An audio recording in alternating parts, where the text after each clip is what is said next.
Hello there, welcome to UBC Weekend Edition. My name is Sharon Kyomugisha. Uganda Airlines has signed an aircraft acquisition agreement with Boeing, marking one of the biggest steps yet in the national carrier's fleet expansion plan. The deal, witnessed by President Sharon Museveni at State House in Entebbe, will see Uganda Airlines acquire 10 aircraft as government moves to grow the carrier's route network, cargo capacity and long-haul operations. The agreement was signed by Uganda Airlines Acting Chief Executive Officer Gama Wake and Boeing Executive Vice President and Head of Sales for Africa and Bessie Yitbarek.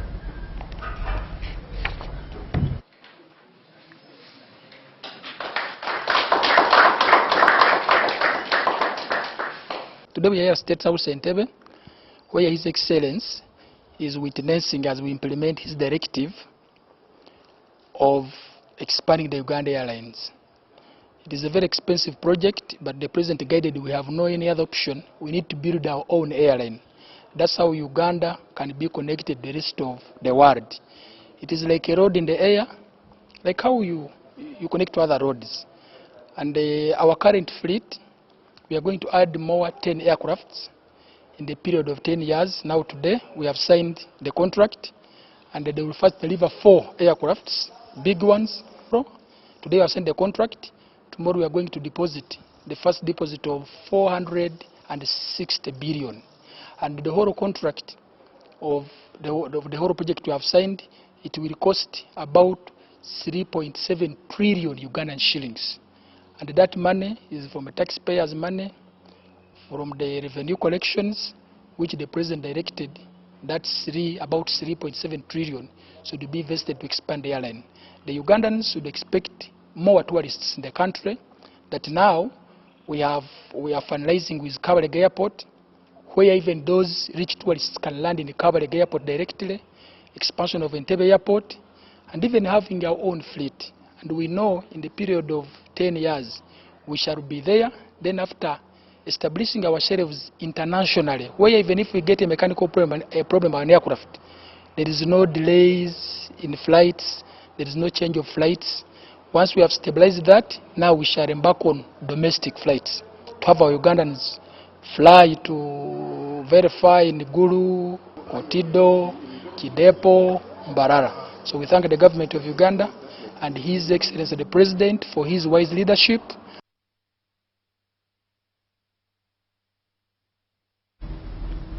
The Vice President, retired Major Jessica Lupo, assured Parliament how government is open to reviewing the policies on the proposal scrapping medical interns allowances. Lupo cites how the growing number of these medical interns is as the result of deliberate government investment in science teaching, however assuring the members how Ministry of Health will come up with a comprehensive report that will be presented to the House for more discussion.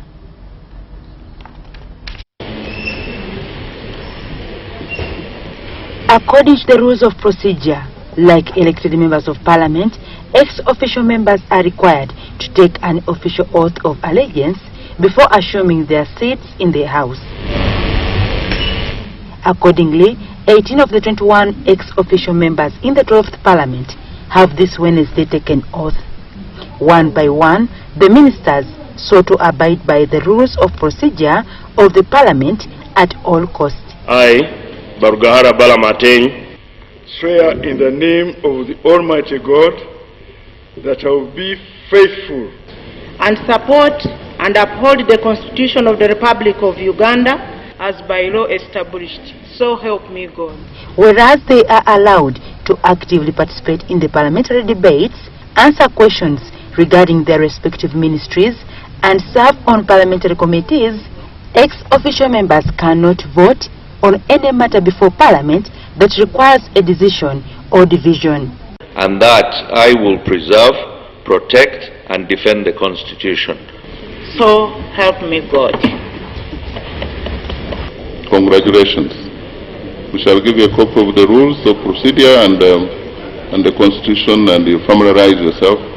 Ugandan Indian appointed Minister of Trade, we expect a lot from you. Yeah. Thank you. You will append your signature and you received copy of the Constitution and the rules of procedure. Meanwhile, the leader of opposition, Joel Senyonyi, has also introduced to the House the alternative cabinet, better called shadow ministers. Pursuant to Rule 15.2 of our rules of procedure, which mandates the leader of the opposition to constitute and designate colleague members of parliament to the shadow cabinet, I have the honor to submit the duly constituted shadow cabinet for the 12th parliament. Asinansi Nyakato, Hoima City Woman MP, Shadow Minister for Works and Transport. Notable among them is the Kawempe North Member of Parliament, Elias Nalukola, coming in as the Shadow Attorney General. The Honorable Caps Fungalo is our Shadow Minister for Security. The Honorable Sheila Amanio, Mukono District Woman Representative, Shadow Minister for Information and Anti-Corruption. Article 78 of the 1995 Constitution provides for the integration of members of the executive into the legislature for better governance and coordination. Dorcas Kimono, UBC News.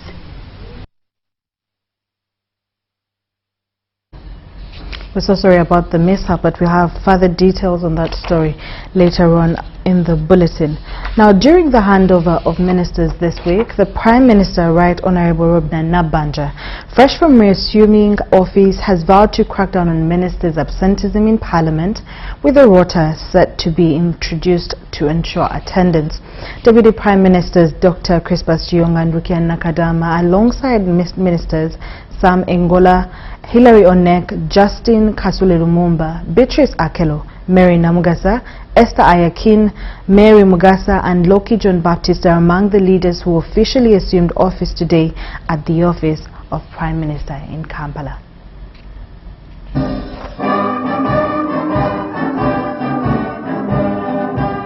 The handover ceremony was marked by mixed emotions, with outgoing ministers, outgoing government chief whip expressing pride in the milestones achieved during their tenure in office, while incoming leaders conveyed gratitude for the trust placed in them by the president and pledged to advance their respective ministries' mandates. I thank the president for the opportunity to serve the people of northern Uganda, a very challenging region, but very interesting experience. I want to thank the entire family of the office of the Prime Minister and particularly my office for the great support given to me. I am forever grateful to you. I stand before you to hand over the baton, recognizing the fact that I sprinted from a certain point. It is now time for me to hand over the baton. I remain a substitute on the bench, waiting for the team coach to announce if there is any player who is tired or injured. Officiating the ceremony was Deputy Head of Public Service, Jen Charisima Mwesigwa. First to take over office were the Prime Minister and her deputies, Dr. Crispus Kiyonga and Rukia Nakadama. The outgoing second Deputy Prime Minister, General Moses Ali, appeared in person, drawing admiration as he marked yet another transition in a distinguished political career spanning decades. Among those assuming new roles were Honorable Sam Engola as Minister for Relief, Disaster Preparedness and Refugees, taking over from Engineer Hilary Onek. Minister Anyakun and Loki John Baptist took on Karamoja affairs, Beatrice Akelo as State Minister for Northern Uganda, and Justin Kasule Lumumba as Minister for ICT. Each incoming minister pledged leadership focused on effective service delivery. Right Honourable Prime Minister, I want to thank the President for having appointed us, but also has simplified and has given us only 2 assignments. Chisanja hakuna kulala and no corruption. The Right Honorable Robina Nabanja vowed to end ministers' absenteeism in Parliament, questioning how ministries with several ministers can fail to have even one representative available during parliamentary sittings. We need to ensure that the ministers attend Parliament to respond to issues raised by the representatives of the people. This, I want to commit that we shall not allow the absence of ministers in Parliament. every ministry has got more than one minister, I believe enough is enough. And the president is very clear on this. So the government chief whip who is coming in will be giving us a rota. She described the last 5 years at the helm of government business as successful, citing about 90% implementation of planned actions. Legislative programs presented were 5, and those are 5 years. Bills introduced, government bills, were 82%. The incoming cabinet pledged accountability, teamwork and timely delivery, with priorities including agro-industrialization, tourism, mineral beneficiation. As you are aware, the president stopped the exportation of unprocessed minerals. And because of that, we have achieved a lot, and you are aware. I don't want to waste a lot of your time. To ensure that government programs deliver value for money, we need to ensure that government business in Parliament is brought in a timely manner to avoid any delays. Crispus Arinitwe reporting for UBC. The president of the Uganda People's Congress, UPC, Jimmy Akena, has called on party members who are dissatisfied with his leadership or the direction of the party to formally raise their concerns through the party's established structures, this to say the National Council and the Delegates Conference. Akena made the remarks following claims by Dennis Edim Enap, who on the May 15th of 2026 announced himself as the new UPC president. Now, Enap declared a takeover of the party headquarters and unveiled what he described as a new cabinet pending approval by a future delegates conference. Addressing journalists at the Uganda People's Congress Party headquarters, the Uganda House, the party president Jimmy Akena dismissed claims by Dennis Edim Enap, who on May 15, 2026 announced himself as the new UPC president as invalid, maintaining that his leadership is legitimate and grounded in the party constitution. Akena says he was duly elected by the party delegates and seconded by representatives from various districts across the country, giving him the mandate to lead the party. Then the delegates who determine. It's not Jimmy Akena, it is not any of these people here, it is the delegates. And those delegates themselves are elected. The district conference itself is elected.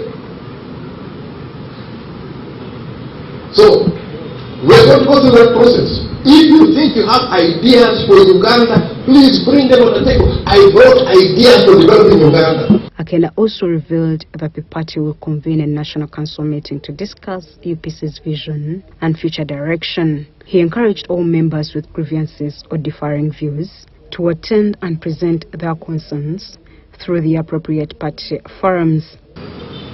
That is what you go through, and somebody says personal.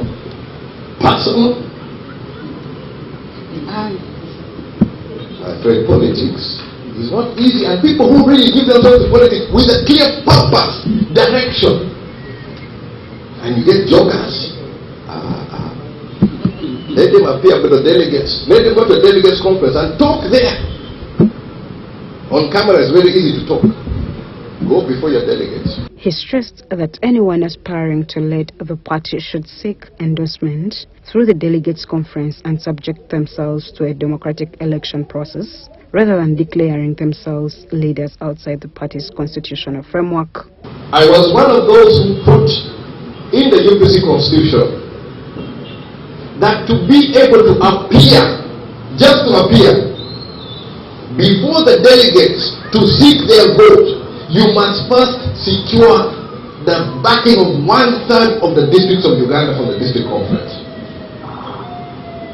So it's not a joking matter that you just arrive there and say, no. Akena reiterated his belief that UPC remains an action-oriented political party, committed to advancing practical solutions to national development. Shaidat Nasaku, UBC News.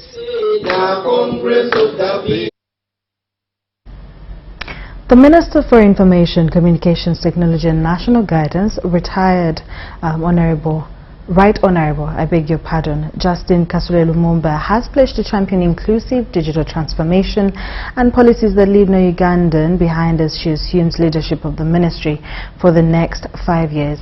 Lumumba made the remarks on today during the official handover ceremony at the ministry headquarters, where outgoing Minister Dr. Chris Baryomunsi formally transferred responsibilities after serving in the portfolio for the past 5 years. Lumumba made these remarks during the official handover ceremony at the ministry's headquarters, where outgoing Minister Dr. Chris Baryomunsi formally transferred responsibilities after serving the portfolio for the past 5 years. Communications technology and national guidance.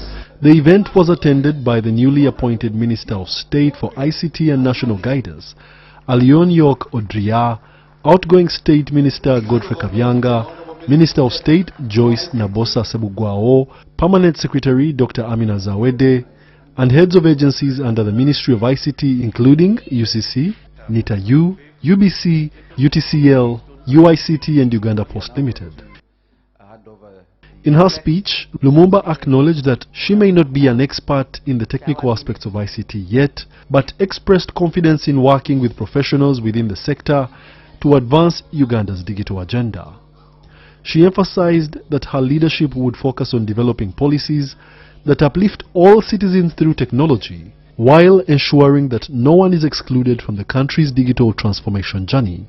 So you who is in the ministry, whatever policy, whatever idea you are bringing up, should be a policy that will give space, that will give an opportunity to those you know and those you don't know to be able to move up, whether in the private sector or in the government.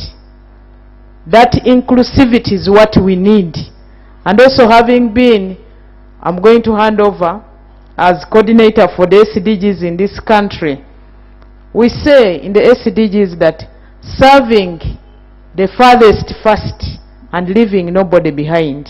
I want to encourage you to carry on with the teamwork spirit that we have had here at the ministry, amongst you, the ministers, then the senior top with the PS and the undersecretary, but also the team spirit and the cordial working environment with the rest of the staff, and that's how you will manage to drive the sector forward. I'm deeply honored to be here to stand before you as the newly appointed Minister of ICT and National Guidance. Allow me take this opportunity to thank His Excellency, the President of Uganda, Yoweri Kaguta Museveni, for the trust he's had in me and for the appointment as Minister, State, ICT and National Guidance. Permanent Secretary Amina Zawede highlighted the ministry's progress in implementing Uganda's digital transformation roadmap launched in 2023, noting that it aims to improve public service delivery and accelerate the country's transition from a subsistence to a modern economy.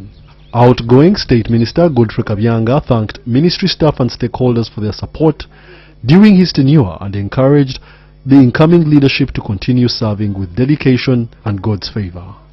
Wadulo Arnold Mark for UBC. Dr. Miriam Matembe, a former Member of Parliament, together with other lawyers, are calling upon the President of Uganda and Members of Parliament to reject the appointment of 4 ministers who reportedly hold dual citizenship. They argue that this contradicts Uganda's constitution under the Citizenship and Immigration Control Act. They also note that renouncing foreign citizenship, particularly that of the United States of America, is a lengthy process. A total number of 78 newly appointed ministers took the oath of allegiance before His Excellency President Yoweri Kaguta Museveni. However, 4 of the appointees did not take the oath due to concerns surrounding their dual citizenship status, which critics say contradicts provisions of Uganda's constitution and Citizenship and Immigration Control Act. Among those cited are Ambassador Donia Yebale, Chates Michelule, Calvin Nshodu and Dr. Lawrence Muganga.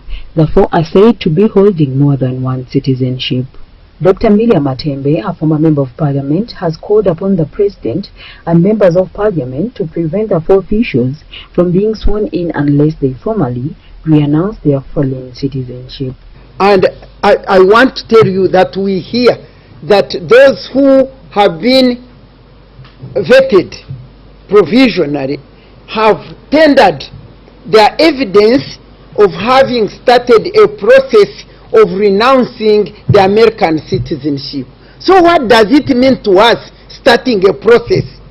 The process of renouncing American citizenship takes a long time, and you have listened to what they swore when they are swearing to be Americans.